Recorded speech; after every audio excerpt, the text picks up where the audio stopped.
Hi, this is Tom, still in North Carolina after a week. I want to go weigh myself and talk about this week.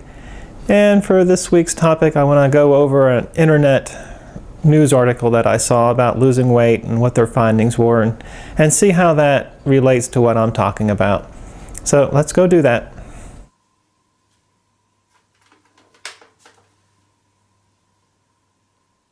Alexa, what day is it? It's Saturday, March 10th. This week's weight was 188.6. And if I copy and paste this down, this is where I'm at. This is the first week since I've started that my weight loss has been a little less than a pound. This is going to happen every once in a while. My goal is to lose 1 pound a week. And if I only lost 0.8, am I disappointed in beating myself up? Nope. I'm still heading in the right direction. I'm still 2.4 pounds better than my goal of 191. So no, everything is on track. I'm very happy with this. Now, some obstacles is this one might sound opposite of what I have been saying, that when you go to restaurants, it's very easy to overeat. But the same can be true when you're home. So I was home all week long, no office to go to. My family are off doing their thing, so I'm pretty much home alone Monday through Friday. And it's easier to go to the pantry and grab a snack than it is when I'm actually on the road. So there is a little bit of a challenge here that I like to go in that pantry and see what's there. But I did all right. What I did find was some popcorn, and popcorn overall doesn't have too many calories if it's done right. So we're good there. So let's go and talk about this article that I found online when I was in Seattle. This is the news article I was telling you about. It's the LA Times by Melissa Healy, so thank you very much. And this is an article on whether DNA testing can help you determine your best diet. This is one of the latest fads out there where there's genetic testing being done. And based on that genetic testing, it tells you whether you should have low fats or low carbs or whatever they think the best diet will be for you based on your genetic makeup. And that would be really cool if it works. But according to this study, it doesn't. It found that a person's genetic makeup had no bearing on whether they lost weight by following a low-fat or a low-carbohydrate diet. So what they did is they pretty much got 632 overweight people, divided them in two groups. One group was told to reduce their fats. The other group was told to reduce their carbohydrates. And they also tested all 632 of these people to find out whether genetically they were supposed to be reducing carbs or reducing fats.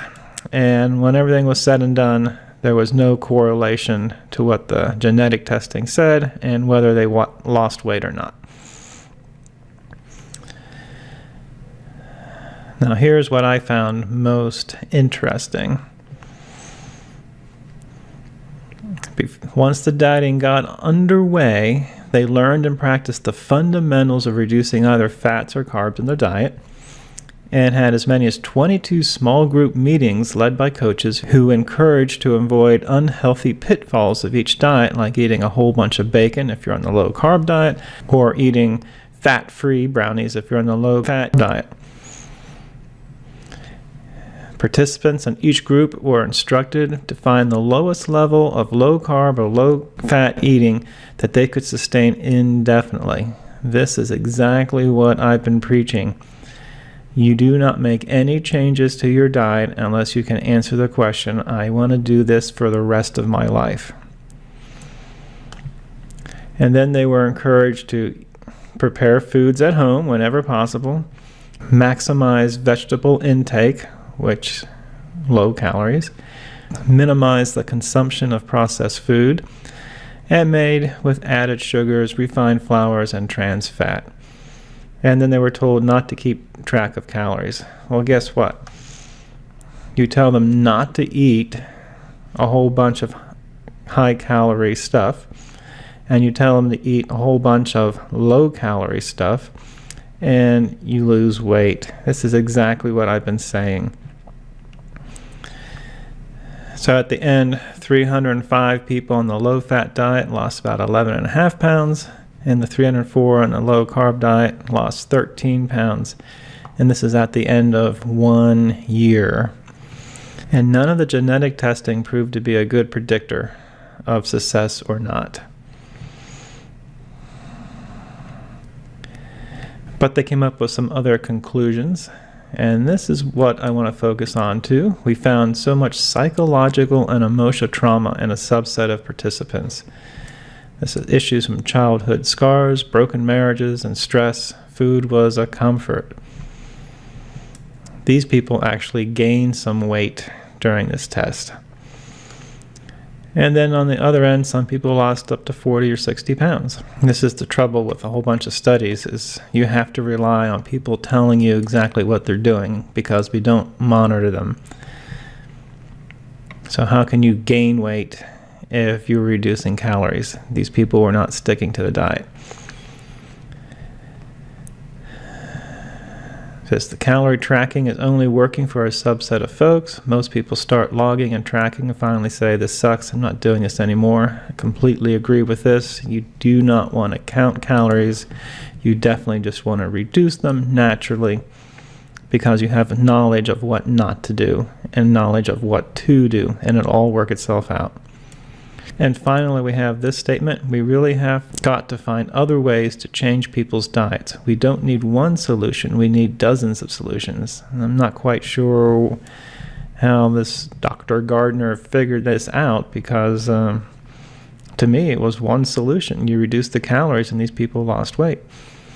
And the people that didn't reduce calories gained weight because of this emotional trauma he talked about. So you don't need dozens of ways to change people's diets. You need dozens of ways to change people's thoughts. That's my conclusion. And that's what we'll focus on for the next couple of weeks. Until then, have a good day.